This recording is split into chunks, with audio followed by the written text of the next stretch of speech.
கர்த்தருடைய பரிசுத்த நாமத்திற்கு மகிமை உண்டாகட்டும். மகிமையான ஒரு காலையிலே உங்களை சந்திப்பதிலே கர்த்தருக்குள் மகிழ்ச்சி அடைகிறேன்.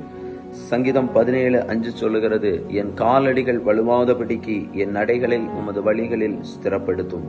பிரியமான தேவ பிள்ளைகளே, சங்கீதக்காரன் தாவீது ஜெபிக்கும் போது, ஆண்டவரே, என்னுடைய காலடிகள் வலுவக்கூடாது, என் நடைகள் ஸ்திரப்பட்டிருக்க வேண்டும் என்று சொல்லுகிறான்.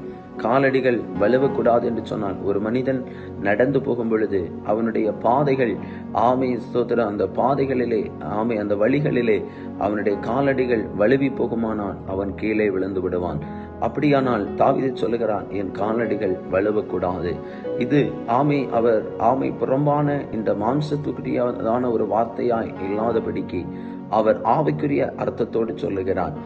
இந்த உலகத்திலே பாவங்கள், உலகத்துல அக்கிரமங்கள், உலகத்துல அநேக விதமான ஆண்டவருக்கு பிரியமில்லாத காரியங்கள் நடக்கும்போது அப்படிப்பட்ட இடங்களிலே என் கால் சிக்கிக்கொள்ளாதபடிக்கு, அப்படிப்பட்ட வழிகளிலே நான் போகாதபடிக்கு அவன் ஆண்டவரிடத்துல கேட்கிறான், ஆண்டவரே, என்னை வலுவாதபடி காத்துக்கொள்ளும் என்று கேட்கிறான். என் நடைகள் ஆண்டவருக்குள்ளே ஸ்திரப்பட்டு உறுதியா இருக்க வேண்டும் என்று கேட்கிறான்.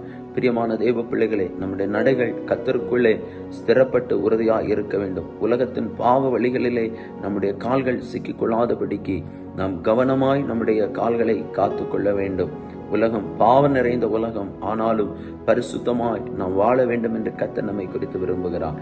ஜெபிப்போமா? எங்களை அளவுக்கு அதிகமாக நேசித்து பராமரித்து வழி நடத்துகிற எங்கள் அன்பின் பரலோக பிதாவே, எங்கள் காலடிகள் வழுவி போகாதபடி எங்கள் நடைகளை கிறிஸ்துவுக்களை நீர் உறுதிப்படுத்தி ஸ்திரப்படுத்தி ஆண்டவர் நடத்தும்படியாய் ஜெபிக்கிறேன். இந்த நாளிலும் எங்கள் தேவைகளை எல்லாம் சந்திங்க, சமாதானத்தோடு நடத்துங்க.